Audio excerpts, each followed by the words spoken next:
I think that really touches on accessibility in a big way. Job creation, like what Eric's project is doing, is the number one step. Why don't people have access? Because they don't have the job that gives them the access to higher quality food, higher quality goods in general. And I would also say, just like the other Eric was saying, the reason that people don't have access is because we're all used to the cheap food system, and we're not paying for the price of goods or food. We're not paying the full price when we go to Walmart because the laborer somewhere else is paying the price. The subsidies for transportation is taking up the price. In the food world, of course, corn and soy subsidies are how farmers make money. They don't make money even on the huge scale of acreage that goes into corn and soy. They're not making money by selling the corn and soy. They're making money because the government gives them money after they lose a little bit of money selling what they grow. The government then gives them money. So that's why we have accessibility issues, because no one's paying the full price for industrial goods or food. So where's the pressure come from then to switch over onto, if you're going to live in a world of cheap stuff, can we subsidize things that aren't cheaply made? I don't know maybe where that pressure needs to go or come from, but at some point it's going to be an infrastructure change and a legislative change, because right now, in the energy world, in the food world, in the production world, we're not paying those full prices.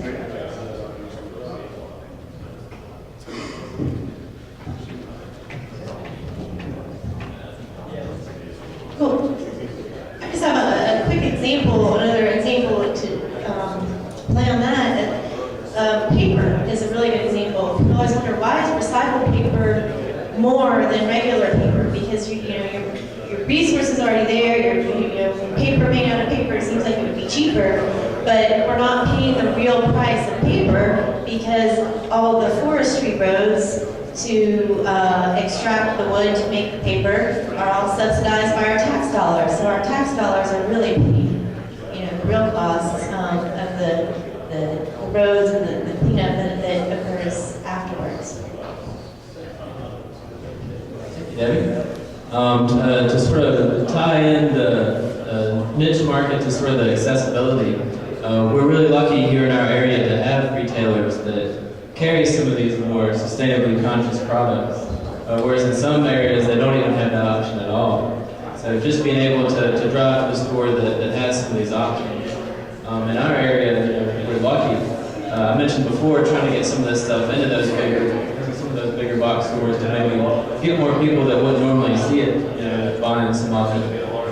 But here we have a couple of great stores that already sell some of this stuff, but it's not like that everywhere. We have to special order it off the internet or calling it out of the catalog to be able to even find it. So having an outlet for this kind of stuff in your local community is going to be very important for you to have access to it. And even if it is a little bit pricier, if you never see it and it's not there, then you're never going to be able to get it. You may not even know that there's a CSA there, unless they have a good spot downtown, or unless a lot of folks know about it. So it's really getting the word. I think it's an economies of scale issue. Within time, and it'll become a little less expensive. Or do you think that just the real price is expensive if we could focus so much on the cheap that we don't have to focus on the quality, just the quantity? Do you think it'll ever get as cheap as our cheap stuff, or do you think that it'll always be a premium if we go that direction? I think what movie was it they said it was the generation of the American dream, and now we're the generation of the American reality or something like that. I think we'll start feeling some real prices on a lot of things that have been traditionally cheap coming up soon.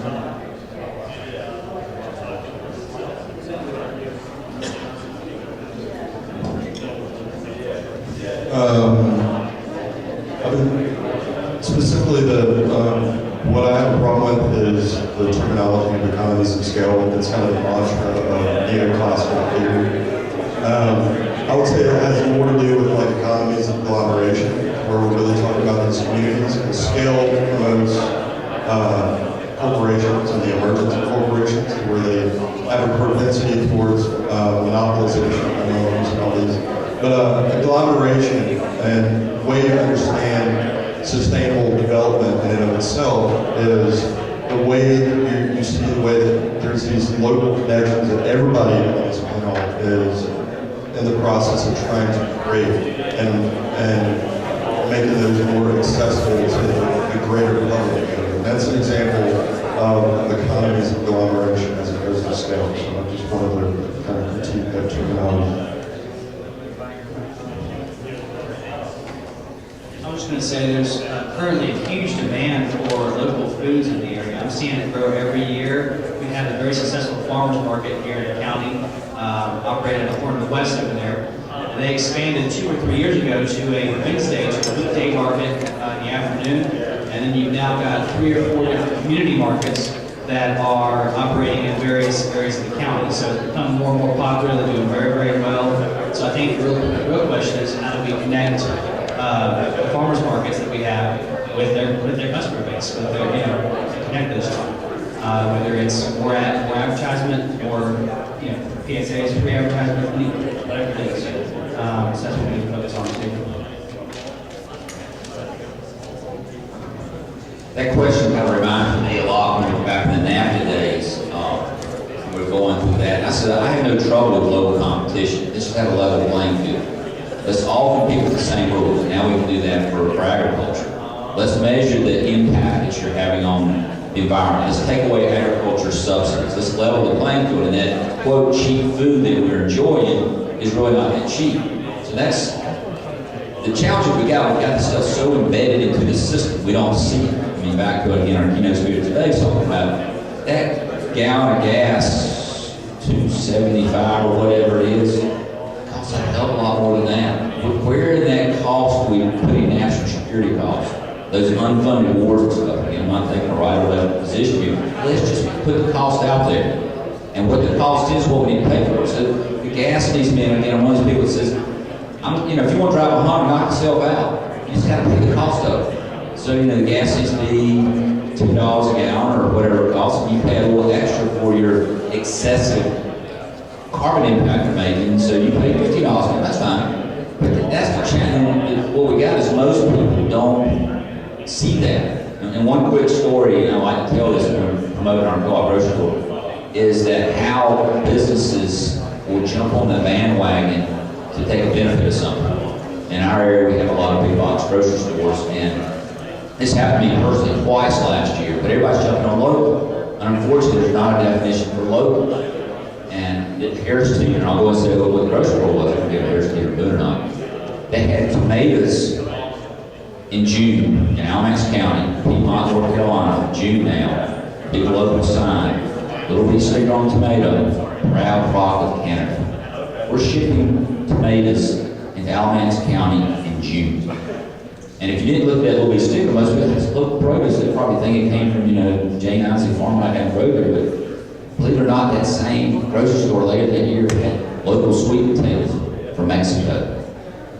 I mean, if the consumer's not pushing it, be careful what you get caught up in. So, again, I'm just happy if we can just level the playing field, that would change a lot. It's an uphill battle right now. So our next topic is local branding. How do we either incentivize local or how do we brand local so that it appeals to a wider market? Well, there's an example we have from this past few months where the Chamber of Commerce actually has a shop local or buy local campaign on bumper sticker, and you can get that and show your local pride. But I think we need more of that. We need something else that CSA or something else that would promote it.